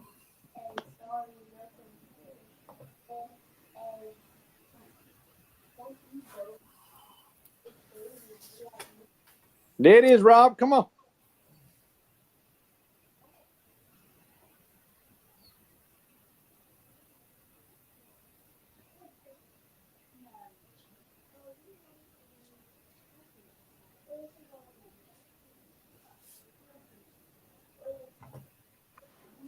What's up, Rob? How you doing? Hey, how you doing? Good, man. Good. What you got tonight, buddy? I was kind of misrepresented earlier. You said I said something I didn't say, but I went and pulled the tape, and I wanted you to hear what I had to say. Okay, hoping- please let me hear. So I've got the tape here. Hold on just a second. Where did I put it? Oh, it's over here. Let's see here. Can I share my screen here? I don't think I can do that. Can I? I don't know if I can do that on the computer or You not. just play the audio. I'm a rookie at this. I have no idea. Hold on, give me a second because I've actually got the clip right here. Let's I don't think you can hear this. Can you hear that? Nope. Nope. Okay, hold on a second. I can't. Let me go this way. Actually, you know what? I'll play it straight from this, and you guys can watch from right there. Everybody can see that, right? Everybody see this is a clip from last night's Rob and Kale show. And I'm just gonna play it for you. All right, let me just turn this up. Make sure my headset isn't connected. Sorry, I didn't have time to prep. Here you go. So here's what I said last night about Now we need Shula. to hold Shane Beamer responsible because he is the CEO. It is his job The AD can hire and fire him. He don't hire and fire coordinators and position coaches, okay? That's our problem right now. Shane, I'm good. Right now, we need to hold Shane Beamer responsible because he is the CEO. It is his job. The AD can hire and fire him. He don't hire and fire coordinators and position coaches. Oh, that's the one. That's on repeat. I'm good. Yes, sir. I'm good. No, I've got it. It's right here. I don't know why this thing's acting stupid. Hire and fire him. I've got the clip here because I want to play it. And the reason I want to play it is because context is king. And if you only hear one thing. As a Clemson fan, I hope he gets a lifetime contract. He is that fucking terrible. I mean, you got 4 games to base that off of. And you can say, and listen, I'm not throwing shots at you. Is your coordinator any better? My coordinator's had experience in the past 10 years of having a good college offense. Your coordinator hasn't. He has in the NFL. This is not the NFL, sir. Right. That's what I said. So, to make the context is king here. He has not had a good offense in the past 10 years to look at and say he's a good offensive coordinator because he hasn't.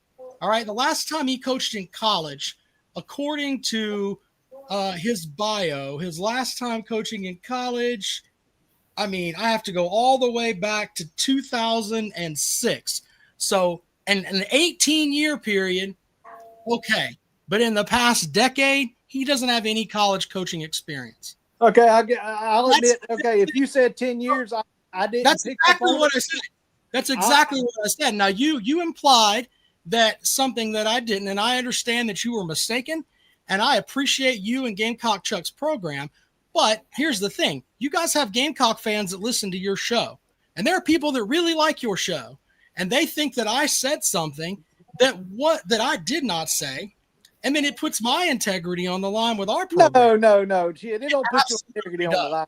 It absolutely does, because you implied that I said that he wasn't worth a shit as an offensive coordinator at all. No, I did not say that you did not say I said he wasn't was worth a shit. No, damn. That's what I said. I did not say that you said he wasn't worth a shit. You said he didn't have NCAA experience. Did not have NCAA experience for the last 10 years because I left the 10 years out. Okay, I missed that part. Fair enough. Now, here's the other thing. The problem with that is that Shane Beamer, what you said before then, and I made sure that I highlighted that clip there, that Shane Beamer is to blame, is because he brought in someone who hasn't coached on the college level in 18 years and expects them just to assimilate and be a college coach when they haven't been a college coach. I can't disagree with you there. That wasn't the argument. Mark on Shane Beamer. That wasn't the argument. I can't disagree with you there, Rob. Sure. But if you ever think that I'm taking shade at your character, hold on. You need to back up and punt. Well, that is I don't think you were taking shade at my character. I think you were taking shade at my comment, and you weren't exactly presenting it in the way that I said it. That's all I was actually. Well, sometimes you come off like an asshole, and I was trying to make a point. I'm not trying to come off like an asshole. I am an asshole, sir. It's not coming off. I am an asshole. All right. But my point to you was it wasn't about you against me or your coordinator against my coordinator. It was the fact of everybody's calling for the man's job, and he coached the best game he's coached in 4 games. That was my point. Okay. He still doesn't have a track record in the past 10 years of being a good offensive coordinator. If that was his best game was the one against Mizzou, which, by the way, a lot of that stuff was Lenora Sellers being Superman and making plays that I'm sure they didn't call. Well, damn, I mean, I don't know how you just passed the ball down the field and nobody called a passing play. But, okay, we'll agree to disagree. We can agree to disagree on that, but we do agree on this. Shane Beamer is at fault for the fact that he cannot get a good offensive coordinator in there. Hey, can we agree on that? I'll send you $10 damn. You know what? I won't send you $10 for that. What's even bigger than that? He can't get an offensive line coach to fucking coach. Yeah. Well, he has an offensive line coach, but he's got him in the wrong position. Sean Elliott should be coaching the offensive line. And that we Thank will you, agree Rob. 100% Thank with. you.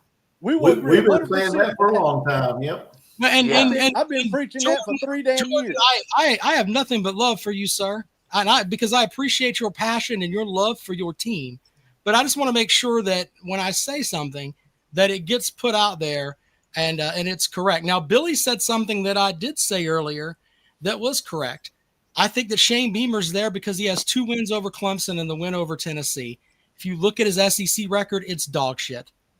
He is dog shit against the conference. He does not have a winning record against the conference in his time there. He is there because he had 2 wins against Clemson, games that on paper he should not have won, but he took a team up there that a scrappy bunch of dudes and went up to Clemson and won twice, which is a lot more than some Gamecock coaches have done. Also, the win over Tennessee that nobody thought they would have. Well, So, I would say that's probably 50% of why he's there. I'd say the other 50% is because the money he's brought into the damn program. Okay. okay. I mean, we can talk about that and on a business set. If you look at, I think I posted the Nike contract. One of the first things you see there is the stuff about Don Staley and about how the Nike contract had nothing to do with Beamer. I didn't never say that. Yeah, no, I didn't say you did. I'm just saying that when it comes to that money with Nike, it was all about Don Staley. I mean, she's been a Nike ambassador forever, and she didn't like that. That had nothing to do with Beamer. But if you look at the amount of tickets sold, the amount of money coming into the program, year in and year out since after Muschamp, he has brought in more money than any other coach other than Jerry and Steve Spurrier. And that's cool, and that's fine. If being a fundraising thing is a part of it, that's awesome. But when it comes down to it, though, I think that's why he's there. Are those 3 wins? So Hey, can I give my opinion on another? I can't disagree. Those 3 wins don't play a part in it. I'd be a liar if I said it was different. Let's say he took those 3 wins, right, and they were against other teams. I don't know. Pick your set there. If he didn't have those wins against Clemson and he didn't have that win against Tennessee, how would you feel about him as a head coach?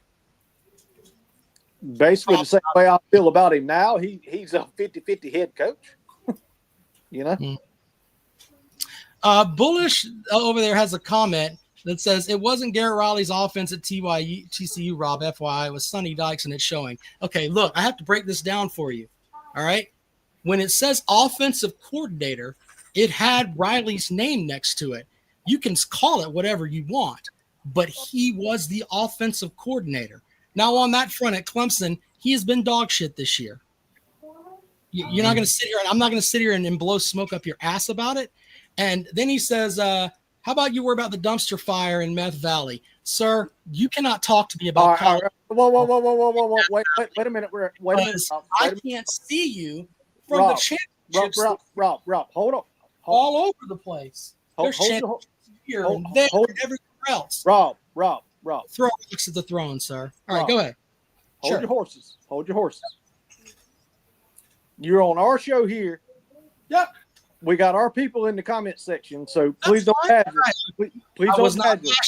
Sir, he ran his mouth at me first. I can't defend myself. Yeah, you can defend yourself, but don't. What I was doing, I was defending myself. But at the end of the day, listen, you're on our show. Sure. And we appreciate the hell out of you being here. Sure. Okay? We do. Absolutely. Sure. I'll never say anything different. But G.A. Mangus was the offense coordinator for South Carolina, but everybody knew Steve Spurrier called the plays. So, I mean, I get where he's coming from. So just because your name's attached to it doesn't mean you're calling the plays. Okay. But I'm not going to talk shit about your coordinator because shit, we suck too, dude. We suck. Brother, I point blank expect you to talk shit about my coordinator because he's not very fucking good. He's not but good. I'm not. How can I talk shit about yours and we suck? Yeah. We can ask the folks in the comment section about that. But hey, look, I wasn't, the big thing was I didn't have an issue with you. I just wanted people to understand what I said. And because I get a shit ton of mail about stuff that I say or stuff that they thought I said that I really didn't say. And this was one time where it's like, I know exactly what I said. Here's the comment. And then, I could go from there. All right. Let me stand correctly. I want everybody to listen to this. This is the deal maker talking. I missed the 10 years, okay? I missed it. If you're going to blame me because I missed the 10 years, I'm sorry. Jordan, I told you it wasn't an issue with you. It's just the way that if you say it with your audience and people hear that, they're going to think that I said that. And I want to make sure that people know, hey, that's what I said. That's all. You know I support y'all, Rob. Of course. And I didn't come on here with hatred in my heart. I just wanted to level the situation there. I mean, we're all sitting here in the state of South Carolina. Damn, we got to support each other. Right. Well, I also wanted to make sure that that people understand too. You know, I do give Shula a lot of crap, but that offensive line is this is my 22nd year of covering the Gamecocks for iHeartRadio in Columbia. This is the worst offensive line that I've seen since I've been there. Oh, agreed. Agreed. Agreed. And I don't know if they're going to get any better. They're not. Not this year. Nope. And Rob, can I tell you this real quick, sir? Sure.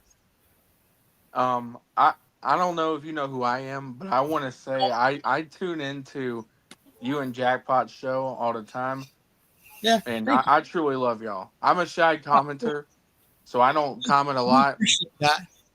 And I love all the folks that listen to our stuff, and I love the folks that disagree with me because that makes it even better. Because the world is better when you have someone that challenges your way of thinking and makes you look at something a different way.